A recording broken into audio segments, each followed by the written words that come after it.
Yes, hello guys, welcome back to Sally Facts TV televiziyo yanyu, aho tugiye kongera kubana mu kiganiro cya Money Mindset. Well, mbere na mbere ndabanza kubashimira mwese aho muherereye, mwebwe mwese mwabashije kureba igice cyacu cya Money Mindset, ndabashimira cyane, mwarakoze kandi nabonye comment mwarazanditse, narazibonye, nabonye musharinga, mwakoze byinshi. Niyo mpamvu rero kwaje kugira ngo twongere dusubire muri Money Mindset, kuko abakunzi bacu benshi bifuje ko twasubira noneho muri Money Mindset tukarebera hamwe muri rusange ese noneho nihe mu Rwanda niziye institutions twajyamo tugasevinga cyangwa tugakora investment kugira ngo amafaranga yacu abashe kwiyongera. Tuvuga ku bijyanye n'ubuzima, health, tuvuga ku bijyanye na diet, imirire, kandi nanone tuvuga ku bijyanye n'amafaranga, of course, living life skills, ubumenyi ngiro mu buryo bumwe cyangwa ubundi. Yes, uyu munsi rero naje kugira ngo turebere hamwe izo website ni izihe, ese mu Rwanda zirahari, ese zikora gute, ese inyungu tuzibona gute, mbese muri make mbahe amakuru yimbitse kuri ubwo bumenyi. Mbibutsa nanone ko I am not financial advisor, this is just for education, kugira ngo tumenye dusobanukirwe.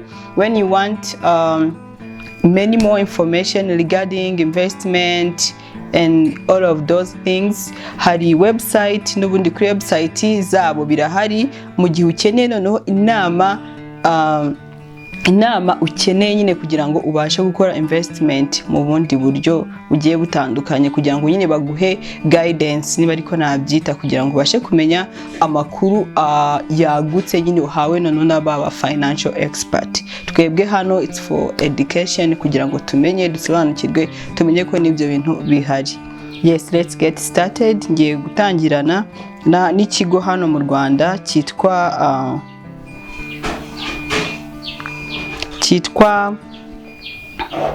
RNIT cyangwa Rwanda National Investment Trust. Iki ni ikigo hano mu Rwanda gihari,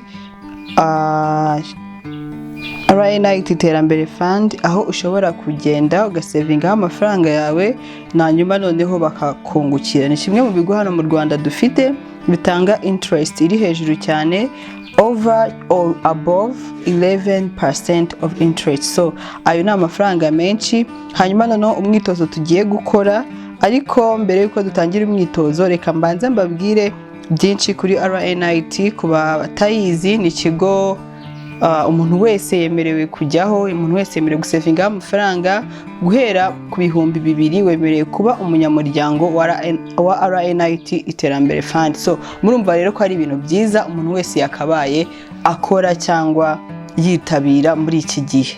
Byaziye igihe rwose twari tubikeneye, kandi ntekereza ko ari byiza ku munyarwanda wese aho aherereye. Hariho online registration, biroroshye, hariho n'uburyo bwo kwiyandikisha ukoresheje telefone ukanda akanyenyeri 589. So murumva rero ko byoroshye, kandi ntekereza ko bizatugirira akamaro twese nk'abanyarwanda. So rero ngiye kubereka buryo ki iyo umuntu atangiye kare gukora investment ari ibintu byiza cyane. Ibyo bintu twari twabivuze muri Money Mindset Part 2, aho twakoze cyangwa twavuze kuri power of time and compound interest. Ahangaha hatujyana kuri calculator.net. Calculator.net ni urubuga rwiza aho tubasha gusobanukirwa cyangwa tubasha kumenya kubara noneho mu gihe ntangiye kare, ese nasaza mfite amafaranga ngahe, ese nakunguka ngahe, kuko hari igihe kubibara kuri telefone cyangwa kuri telefone bisanzwe ubona biri kukugora. So twahageze rero kuri calculator.net. hari amakalculator menshi bitewe n'ibyo ushaka kubara, ariko let's say reka dukoreshe investment calculator. Investment calculator hano tugiye gutangirana n'umunyarwanda wagiye muri RNIT. Hanyuma hano ni mu madolari gusa, nyine amafaranga y'amanyarwanda urayakora exchange ugashyira mu madolari ukareba. Let's say kuri iki gihe mu Rwanda idolari riri kuvunjwa almost 1420 hafi aho ngaho. Reka dufatire noneho ku muntu washizemo amadolari 100, ubwo ni almost 150 cyangwa 145 gutyo. Reka dushiremo noneho umuntu watangije muri RNIT asevinga 100,000. Yes, 100,000 ku mwaka. Ubwo ni 150 ku mwaka wayashizemo. Okay, 150. Ubwo ni amadolari 100 turi butangirireho, noneho ugasevinga imyaka 20 cyangwa imyaka 30.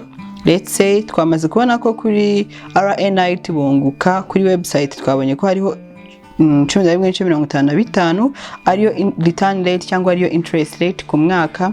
Noneho kuri additional contribution ni amafaranga uhora wongeraho buri mwaka. Let's say ko buri mwaka nanone mpora nongeraho amadolari 100. Nta mwaka n'umwe na skipinze muri ya myaka 30. Tugiye kureba icyo gihe noneho uramutse utangiye ubu ngubu ugasevinga imyaka 30 amadolari 100 ku mwaka, waba ufite amafaranga ngahe. Hano turajya kuri at the end of the year, sibyo? And then we calculate tureba amafaranga waba ufite. Twabonye ko starting amount twatangije amadolari 100. Total contribution mu myaka 30 na amadolari 3,000. Noneho total interest na amadolari 21,677.55. Can you imagine? Wowe wasevinze 3,000 ariko ufite almost 21,000 n'amafaranga n'amadolari 677. This is a lot of money. Ahangaha niho nyine dutangira tuvuga power of compound interest. I always tell you that starting early and always being consistent is the key. Hope you got me well. Ibi bintu rero tugomba kubyitaho tukabigira ibyacu. Yes, rero muri kubona ko power of compound interest ni ikintu kirekire cyane, kubera ko nko muri RNIT murabizi ko habamo compound interest. Nyine mu gihe washizemo ayo madolari 100 cyangwa ibyo 150 ari ibintu biri consistent, ari ibintu bihoraho, wibaze ko nyine wowe wasevinze 3,000 by'idolari mu myaka 30, ariko kubera ko habayeho power of compound interest binajyana na power of time na cya gihe kirekire, bibaze ko wowe total interest ari 21,677 n'amafaranga n'ibice 55. Uribaza ko ayo mafaranga ni menshi cyane. Noneho interest yonyine ifite % ya 67 mu gihe contributions zawe ari 12. This is a lot of money. Aya ni amafaranga menshi. So rero nshuti zanjye rubyiruko, twakabaye twitabira ibi bintu tukumva ko ari ibyacu. Hanyuma n'ahangaha kuri iyi annual schedule twatangiye dufite amadolari ubwo ni 200. Yego, hanyuma yunguka 211. None mu mwaka wa kabiri wongeye ushyiramo andi madolari 100. Andi madolari 100 interest yayo yari amadolari 28 kuko babariye ku madolari 211. Birangira ufite ending balance umwaka wose ufite amadolari 335 n'ibice 89. Birakomeza. Noneho reba ku mwaka wa 30 n'ubundi wari ugishiramo amadolari 100.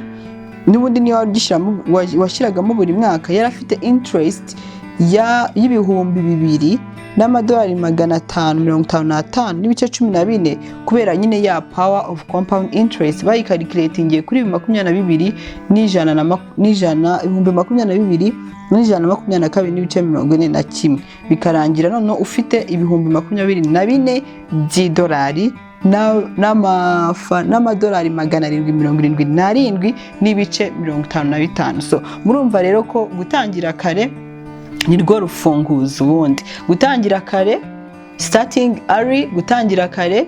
Ikindi cya kabiri kuba consistent, ibintu gahozaho ntutaruke nyine umwaka n'umwe. Ikindi cya kabiri ikindi cya gatatu ni discipline. Nshuti yanjye, kugira discipline, guhozaho. Urumva ikindi kirenze byose ni ukumva nyine iyi power of time n'iyi power of compound interest. So murumva ko rero mu Rwanda aya mahirwe natwe turayafite yo ko twasavinga amafaranga, cyangwa wakora saving cyangwa ugakora investment. Ahangaha ni muri investing, aho ya mafaranga yawe abyara andi mafaranga.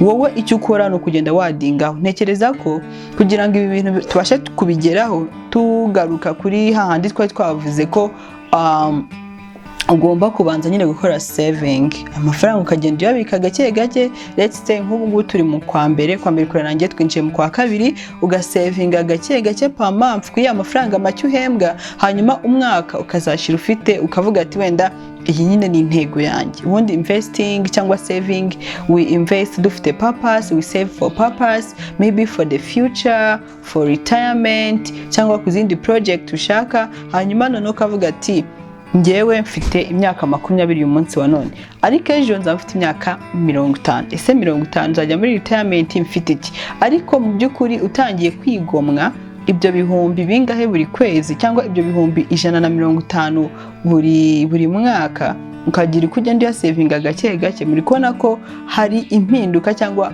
wazajya kugira iyo myaka ya retirement ufite amafaranga ahagije. Ntekereza ko ibihumbi 24 by'idolari ni amafaranga menshi. Of course hazana inflation, haza n'ibindi bintu, ariko at least nayo ngayo urayafite. Mbibutsa ko hari na ejo heza twese dushishikarijwe n'ubundi gushyiramo amafaranga ya retirement y'ejo nyine hazaza. So ibyo ni ibintu bibiri tugomba gukonseya, tugomba gukora, tugomba guhozaho kugira ngo tubashe kwiyubakira bwa bukire cyangwa bwa butunzi bwacu twifuza. So murakoze cyane rero. Gusa mbibutsa ko hano kuri iyi website ushobora no kugenda hariho amakalculator menshi afasha gukalculating ibintu bigiye bitandukanye. Ahangaha twari turi muri investment calculator, bitabujije ko no ushaka no gukalculatinga n'ibindi, ujya hano kuri website ugakalculatinga ibyo ushaka kumenya, hanyuma ukamenya amakuru yose wifuza kumenya. So ndabashimiye rero ko mwabanye nanjye, ko mugiye gukurikira iyi video, maze ubundi mugasharinga, mukinjoyinga muri gukora iyi exercise, mugakomeza nyine mugapraktika. N'utari ubisobanukiye cyangwa utabisobanukiye uko bikora, yaduhamagara hanyuma tukabasha kumusobanurira uko iyi calculator.net ikora, hanyuma ukabasha nyine gusobanukirwa byimbitse. Murakoze cyane, Imana ibahe umugisha. Bye bye.